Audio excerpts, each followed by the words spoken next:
Hello and welcome everyone. So in the series of multiple choice questions, today I am going to discuss the ESI Act 1948 Part 3 MCQ series. So I have already discussed two parts. If you have missed any of the videos, so you can just go to the description box. I have mentioned the link over there, so you can watch them.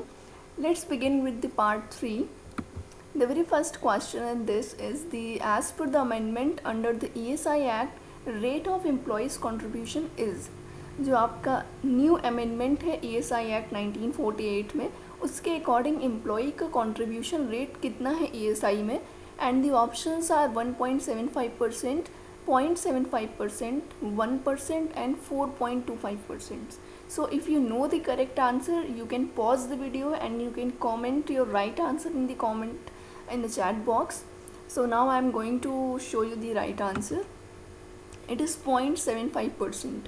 जो new amendment के according employ contribution rate है, it is 0.75%, और ये कब से applicable हुआ है?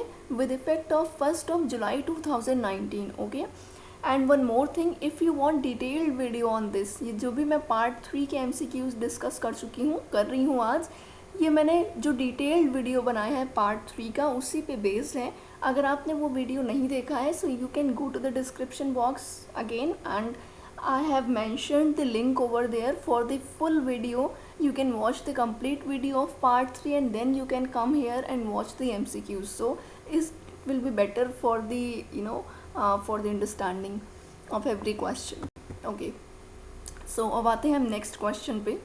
Next question is, if the salary of employee is below dash rupees per month, they are eligible for contribution under ESI Act. ये पूछा गया है कि किसी भी एम्प्लॉय की जो मंथली सैलरी है वो कितने रुपीज़ से कम होने पर वो ESI एलिजिबल ESI कंट्रीब्यूशन के लिए एलिजिबल हो जाएगा. So the options are 15,000, 21,000, 18,000 and 25,000. So if you know the answer, again I will say you can comment, and now I am going to show you the right answer. It is 21,000.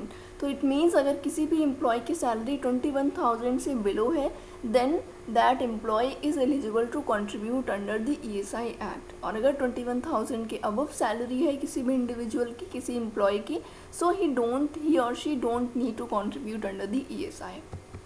Okay, next है rate of employers contribution under ESI is. The options are 2.75%, 3.25%, 4.75% and 5.75%.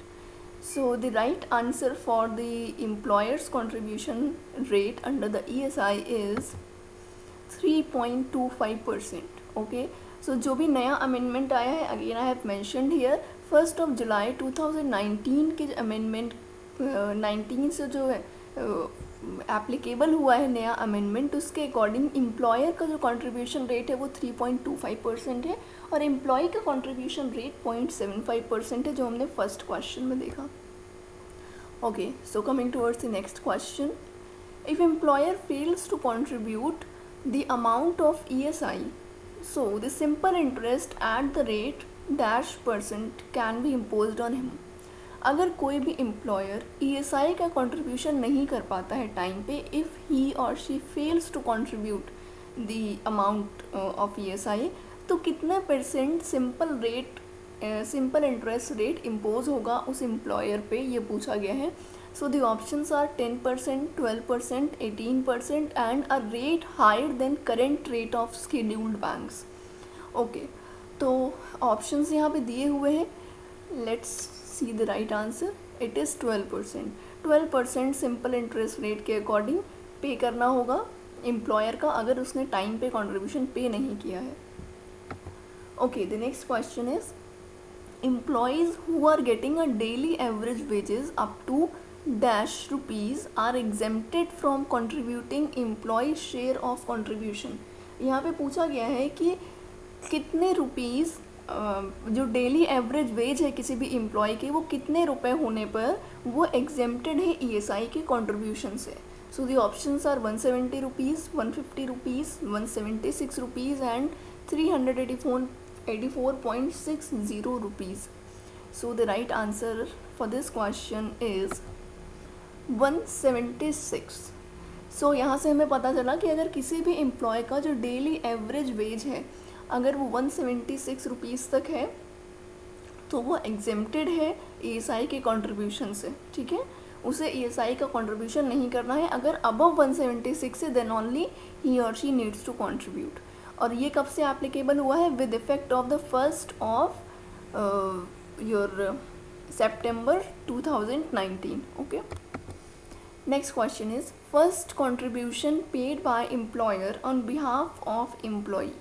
जो पहला contribution employ के behalf पे पे कर रहा है उसके साथ क्या ट्रीटमेंट होना है further.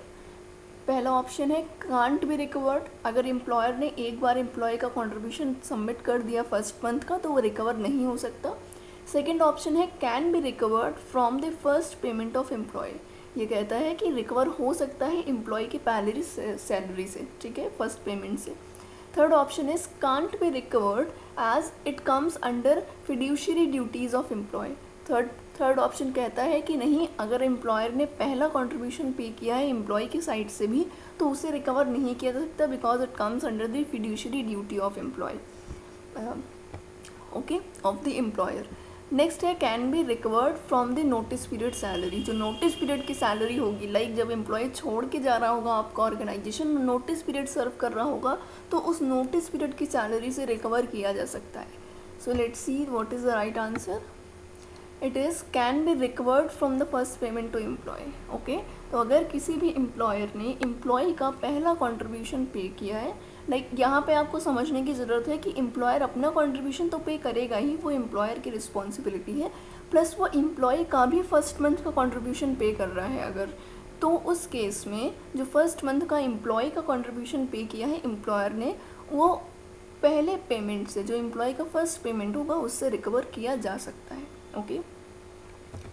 Next question is under the ESI Act 1948 social security officer is appointed by. Social security officer को कौन अपॉइंट करता है ESI एक्ट के अंडर में? So the options are central government, ESIC itself, that is Employees State Insurance Corporation, state government, and the fourth option is central or state government. Okay, so let's see the right answer. It is ESIC, Employees State Insurance Corporation. तो ESI याद रखने का तरीका बहुत आसान है कि ESI act 1948 में जो सोशल सिक्योरिटी ऑफिसर होगा उसको ESIC ही अपॉइंट करेगा। Okay, let's see the next question.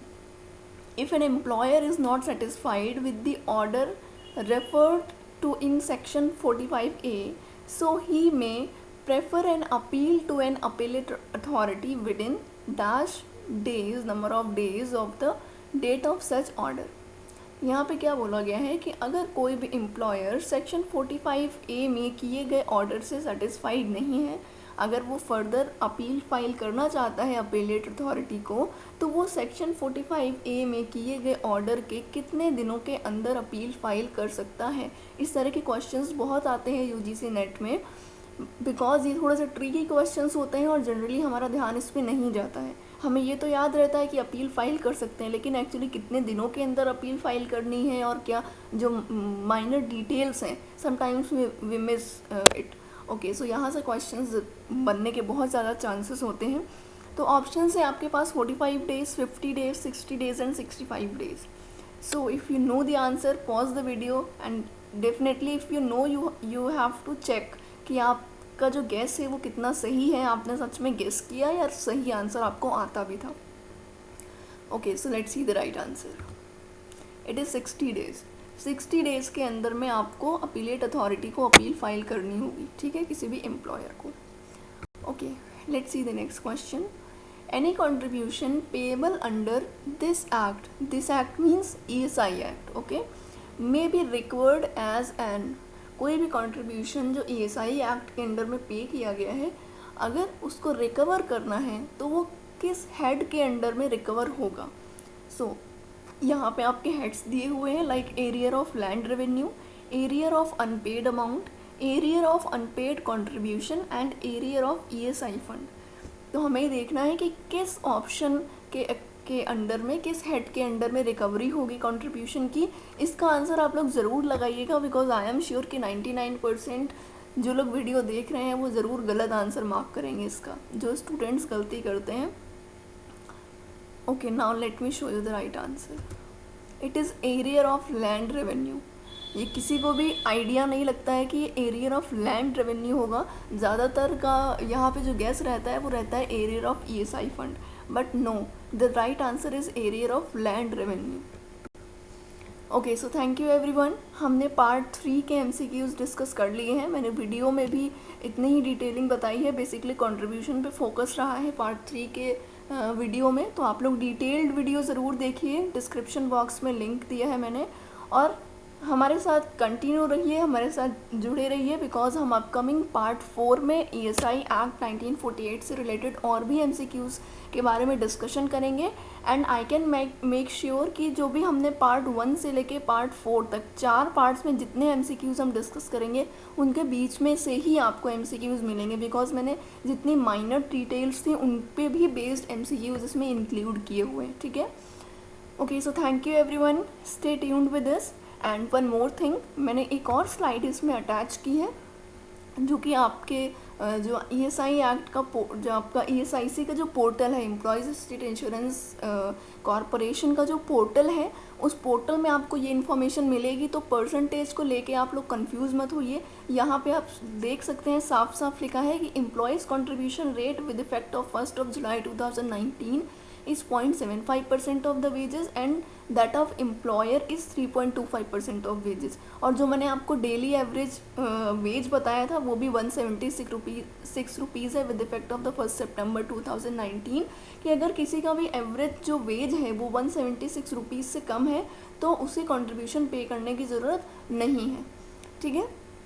ये डिटेल्स यहाँ पे लिखी हुई है, एक तरह का आप क्रॉस वेरिफिकेशन कर सकते हैं कि जो भी डिटेल्स बताई गई हैं वो सभी करेक्ट हैं पूरी तरह से, और आप लोगों को सेटिस्फैक्शन हो जाएगा ये देख के। Okay, so thank you everyone. आपके जो भी सजेशंस हैं, जो भी क्वेश्चंस हैं, definitely you can comment and I am going to see every of the comment of you.